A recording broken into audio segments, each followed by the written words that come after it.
사랑하는 믿음의 가족 여러분, 오늘 저는 조금 무겁지만 너무나도 중요한 이야기를 나누려고 합니다. 혹시 이런 경험 있으십니까? 오랜 시간 애지중지 키운 자녀가 어느 날부터인가 눈빛이 변하고 가족과의 대화를 피하기 시작합니다. 교회도 나가지 않고 이상한 성경 공부를 한다며 밤늦게 들어오고 심지어는 부모를 향해 진리를 모른다며 낯선 교리를 쏟아냅니다. 가슴이 무너지고 피가 마르는 것 같은 고통 속에서 혹시 내 자녀가 이단에 빠진 것은 아닌지 밤새 잠 못 이루며 눈물로 기도해 본 적은 없으십니까? 정말 가슴 아픈 현실입니다. 지금 대한민국은 영적으로 그 어느 때보다 혼탁한 전쟁을 치르고 있습니다. 수많은 거짓 선지자들이 일어나 자기가 재림, 예수라, 보혜사라 외치며 우리 믿음의 가족들을, 특히 순수한 청년들과 외로운 노년의 성도들을 미혹하고 있습니다. 그래서 오늘은 우리를 넘어뜨리려는 사탄의 가장 강력한 무기 중 하나인 이단에 대해 명확히 알고 영적으로 무장하기 위한 시간을 갖고자 합니다.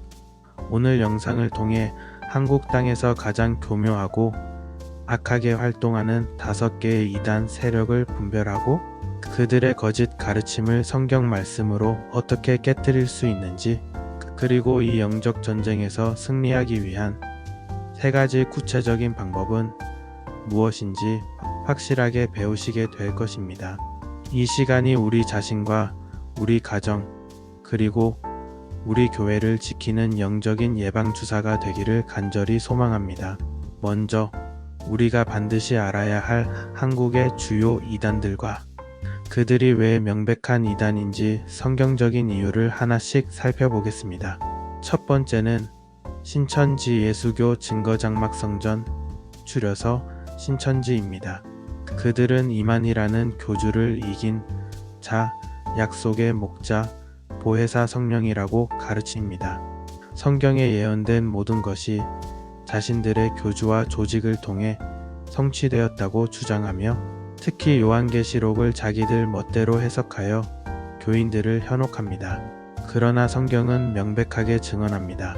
요한복음 14장 26절입니다. 보혜사 곧 아버지께서 내 이름으로 보내실 성령 그가 너희에게 모든 것을 가르치고 내가 너희에게 말한 모든 것을 생각나게 하리라.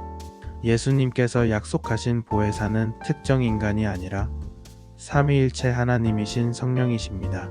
성령님은 예수님의 이름으로 오셔서 우리 각 사람 안에 거하시며 우리를 진리 가운데로 인도하시는 분입니다. 어떻게 죄인인 인간이 거룩하신 성령 하나님의 자리를 대신할 수 있겠습니까? 이는 명백한 신성 모독입니다. 또한 성경은 오직 예수 그리스도만이 우리의 유일한 구원자요 목자라고 선포합니다. 신천지는 예수님의 자리를 자신들의 교주로 대체하려는 사탄의 강교한 속임수임을 반드시 기억해야 합니다. 두 번째는 하나님의 교회 세계복음선교협회, 약칭 하나님의 교회입니다. 그들은 안상홍이라는 사람을 재림, 그리스도, 그리고 장길자라는 여성을 어머니 하나님이라고 믿고 섬깁니다. 성경에 하나님이라는 단어가 복수형으로 쓰였다는 점 등을 왜곡하여 아버지 하나님뿐만 아니라 어머니 하나님도 존재한다고 주장합니다. 이 또한 성경의 가르침과 정면으로 위배됩니다. 이사야 44장 6절은 이렇게 선포합니다. 이스라엘의 왕인 여호와, 이스라엘의 구원자인 만군의 여호와가 이같이 말하노라. 나는 처음이요 나는 마지막이라 나 외에 다른 신이 없느니라. 하나님께서는 스스로를 유일한 신이라고 분명히 밝히셨습니다. 성경 어디에도 어머니 하나님이나 여성의 형상을 한 하나님에 대한 가르침은 존재하지 않습니다. 그들이 주장하는 근거 구절들은 모두 문맥을 무시한 채 자신들의 교리를 끼워 맞춘 억지 해석일 뿐입니다. 사도행전 4장 12절은 다른 이로서는 구원을 받을 수 없나니 천하 사람 중에 구원을 받을 만한 다른 이름을 우리에게 주신 일이 없음이라고 말씀합니다. 안상홍이라는 이름, 장길자라는 이름으로는 결코 구원을 받을 수 없습니다. 세 번째는 세계평화통일가정연합, 바로 통일교입니다. 그들은 창시자인 문선명을 인류의 참부모이자 재림주로 믿습니다. 예수님은 십자가에서 영적인 구원만 이루셨을 뿐 육적인 구원에는 실패했기 때문에 문선명이 와서 참가정을 통해 혈통을 정화하고 지상천국을 이루어야 구원이 완성된다고 가르칩니다. 믿음의 가족들, 이 얼마나 무서운 말입니까? 히브리서 10장 10절은 분명히 말씀합니다. 이 뜻을 따라 예수 그리스도의 몸을 단번에 들이심으로 말미암아 우리가 거룩함을 얻었노라. 예수 그리스도의 십자가는 불완전한 실패가 아니라 인류의 모든 죄를 단번에 영원히 그리고 완전하게 해결하신 하나님의 위대한 승리였습니다. 십자가 외에 다른 구원의 길은 없으며 예수님의 보혈 외에 우리를 정결하게 할 수 있는 것은 아무것도 없습니다. 통일교는 예수님의 십자가를 폄하하고 그 자리에 인간인 문선명과 그의 가정을 세우려는 척그리스도적인 집단입니다. 네 번째는 구원파입니다. 구원파는 박옥수, 이요한, 권신찬 등 여러 계파로 나뉘어 있지만 공통적으로 위험한 구원론을 가르칩니다. 그들은 깨달음을 통해 구원받는 날짜와 시간을 정확히 알아야만 진짜 구원을 받은 것이라고 주장합니다. 그리고 한번 구원받았다는 깨달음을 얻으면 그 이후에 짓는 죄는 더 이상 죄가 아니므로 회개할 필요가 없다고 가르칩니다. 이는 성경이 말하는 성화의 과정을 완전히 무시하는 거짓 가르침입니다. 요한일서 1장 8절과 9절은 우리에게 경고합니다. 만일 우리가 죄가 없다고 말하면 스스로 속이고 또 진리가 우리 속에 있지 아니할 것이요. 만일 우리가 우리 죄를 자백하면 그는 미쁘시고 위로우사 우리 죄를 사하시며 우리를 모든 불의에서 깨끗하게 하실 것이요. 구원받은 성도라 할지라도 우리는 여전히 죄성을 가진 연약한 존재이기에 날마다 하나님 앞에 우리의 죄를 자백하고 회개하며 거룩하게 살아가는 몸부림이 반드시 필요합니다. 회개가 필요 없다는 가르침은 죄를 가볍게 여기게 만들고 방종한 삶으로 이끄는 사탄의 달콤한 톡과 같습니다. 다섯 번째는 기독교 복음선교회 JMS라고 불리는 집단입니다. 교주 정명석은 자신을 이 시대의 구원자 메시아라고 칭하며 성경은 낡은 구약과 신약 시대를 지나 자신을 통해 성약 시대가 열렸다고 주장합니다. 특히 젊은 여성 신도들을 대상으로 끔찍한 성범죄를 저질러 사회적으로도 큰 무리를 일으킨 말로 다 할 수 없이 악한 집단입니다. JMS는 넷플릭스의 다큐멘터리에 등장하여 전 세계에 그 위험성이 발각되었지만 여전히 그들은 이 땅에서 거짓 복음을 전파하고 있습니다. 예수님께서는 이미 이런 자들이 나타날 것을 경고하셨습니다. 마태복음 24장 23절과 24절입니다. 그때의 사람이 너희에게 말하되 보라, 그리스도가 여기 있다. 혹은 저기 있다 하여도 믿지 말라. 거짓 그리스도들과 거짓 선지자들이 일어나 큰 표적과 기사를 보여 할 수만 있으면 택하신 자들도 미혹하리라. 스스로를 재림주라 칭하는 자는 모두 거짓 선지자입니다. 특히 그들의 삶의 열매를 보아야 합니다.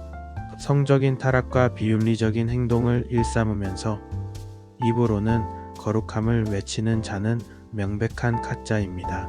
사랑하는 믿음의 가족 여러분, 수많은 이단들이 지금 이 순간에도 우리 주변에서 활동하고 있습니다. 그렇다면 이토록 교묘하고 맹렬한 이단의 공격에 우리는 어떻게 맞서 싸워야 하겠습니까? 반드시 기억해야 할 세 가지 영적 방어 원리를 우리 마음에 깊이 새기시기를 바랍니다. 첫째, 날마다 살아있는 하나님의 말씀의 검을 날카롭게 갈아야 합니다. 이단에 빠지는 사람들의 가장 큰 공통점 중 하나는 성경을 제대로 알지 못한다는 것입니다. 현대인들의 힘든 일상 속에서 위로만을 찾아 달콤한 주제 설교만 찾아서 듣는 경우가 많습니다. 그래서 설교를 듣는 동안은 기분이 좋지만 실제 우리 영은 쇠약해져만 갑니다. 깊이 없는 설교를 듣다 보니 성경 전체의 맥락을 이해하지 못하고 단편적인 지식만 가지고 있다 보니 이단들이 특정 구절 몇 개를 가지고 교묘하게 왜곡하면 쉽게 넘어가는 것입니다. 사도행전 17장 11절을 보면 베레아 사람들은 사도 바울이 전하는 말을 듣고도 이것이 그러한가 하여 날마다 성경을 상고함으로라고 기록되어 있습니다. 그들은 사도 바울이라는 위대한 전도자의 말조차도 무조건적으로 믿지 않고 그것이 정말 하나님의 말씀과 일치하는지를 스스로 성경을 통해 확인했습니다. 이것이 바로 깨어있는 성도의 자세입니다. 형제자매 여러분, 주일 설교 한번 듣는 것으로 만족해서는 안 됩니다. 매일 시간을 정해 하나님의 말씀을 깊이 묵상하고 연구해야 합니다. 말씀에 대한 궁금증이 생기면 혼자 끙끙 앓지 말고 반드시 목사님이나 교역자에게 물어서 바른 가르침을 받으십시오. 우리가 하나님의 말씀으로 전신갑주를 입고 있을 때 사탄이 쏘는 불화살을 능히 막아낼 수 있습니다. 둘째, 건강한 교회라는 영적인 방주 안에 굳건히 거해야 합니다. 이단들의 두 번째 공통적인 수법은 바로 분리와 고립입니다. 그들은 성경 공부를 미끼로 접근하여 지금 다니는 교회는 썩었다. 목사님은 진리를 모른다. 가족들은 너의 신앙을 방해하는 회방꾼이다라고 속삭이며 기존의 건강한 공동체로부터 떼어놓으려고 합니다. 일단 혼자 고립되고 나면 잘못된 교리를 주입하고 세매하기가 훨씬 쉬워지기 때문입니다. 히브리서 10장 25절은 우리에게 권면합니다. 모이기를 패하는 어떤 사람들의 습관과 같이 하지 말고 오직 권하여 그날이 가까움을 볼수록 더욱 그리하자. 코로나 시대를 지나면서 온라인 예배에 익숙해진 성도님들이 많습니다. 그러나 우리는 더욱 힘써 교회 공동체 안으로 깊이 들어와야 합니다. 구역 모임, 선교회 모임 등 소그룹에 소속되어 믿음의 가족들과 삶을 나누고 서로의 신앙을 점검해주고 함께 기도하는 관계를 맺어야 합니다. 내가 영적으로 흔들릴 때 나를 붙잡아주고 바른 길로 이끌어줄 수 있는 믿음의 동역자들이 곁에 있다는 것이 이단에 대항하는 가장 강력한 울타리가 되어줄 것입니다. 칼뱅 혹은 칼빈이라 불리는 유명한 신학자는 예수님의 몸된 교회를 떠나서는 믿음이 있을 수 없다 라고 강하게 주장하였습니다. 실제로 우리의 팔, 다리 등 사지가 몸에서 분리되면 말라 비틀어지게 됩니다. 사랑하는 형제 자매 여러분, 성도들과 교제하시기 바랍니다. 셋째, 분별의 영으로 모든 것을 시험하고 확인하는 지혜가 필요합니다. 참된 믿음은 맹목적인 믿음이 아닙니다. 특히 처음 보는 사람이 접근하여 인상이 너무 좋으시다, 하나님의 특별한 복을 받으셨다고 칭찬하며 성경 공부를 제안할 때는 반드시 영적인 경계 경보를 울려야 합니다. 요한일서 4장 1절은 명령합니다. 사랑하는 자들아, 영을 다 믿지 말고 오직 영들이 하나님께 속하였나 분별하라. 많은 거짓 선지자가 세상에 나왔음이라. 만약 누군가가 교회 밖에서 성경 공부를 하자고 접근한다면 절대 혼자 결정하지 마십시오. 반드시 이렇게 대답하십시오. 감사합니다. 하지만 저는 제가 섬기는 교회의 목사님과 먼저 상의해보고 결정하겠습니다. 만약 그 사람이 정말 선한 의도를 가졌다면 이 말을 기쁘게 받아들일 것입니다. 그러나 이단이라면 목사님께는 비밀로 해야 한다. 이것은 특별한 사람에게만 허락된 공부다라며 어떻게든 기존 교회와 단절시키려 할 것입니다. 그것이 바로 이단임을 증명하는 가장 확실한 증거입니다. 모든 것을 투명하게 공개하고 검증받기를 두려워하는 모든 영적인 가르침은 거짓입니다. 영상을 마무리하고자 합니다. 사랑하는 믿음의 가족 여러분, 이단과의 영적 전쟁은 결코 남의 이야기가 아닙니다. 바로 오늘 우리 집의 문을 두드릴 수 있는 현실적인 위협입니다. 그러나 두려워할 필요는 없습니다. 하나님께서는 우리에게 이길 힘과 지혜를 이미 주셨습니다. 첫째, 하나님의 말씀을 아는 것이 힘입니다. 둘째, 건강한 교회 공동체 안에 거하는 것이 능력입니다. 셋째, 모든 것을 분별하고 확인하는 것이 지혜입니다. 이 세 가지를 굳게 붙들고 깨어 기도하며 근신할 때 우리는 어떤 이단의 미혹도 능히 이겨내고 우리의 믿음과 가정, 교회를 든든히 지켜낼 수 있을 것입니다. 혹시 주변에 이단의 미혹으로 아파하는 가정이 있거나 이 어려움을 믿음으로 이겨낸 경험이 있다면 댓글로 함께 나누어 주십시오. 우리가 서로의 아픔을 위해 중보하고 간증을 통해 힘을 얻는 믿음의 공동체가 되기를 원합니다. 거짓의 아비인 사탄의 모든 괴계가 우리 주 예수 그리스도의 이름 앞에 무너질지어다. 우리 믿음의 가족들을 진리의 말씀으로 보호하시고 성령의 지혜로 충만케 하사 이 마지막 때의 거짓과 참을 분별하여 승리하는 거룩한 백성으로 삼아주시기를 우리 주 예수 그리스도의 이름으로 간절히 기도합니다. 감사합니다.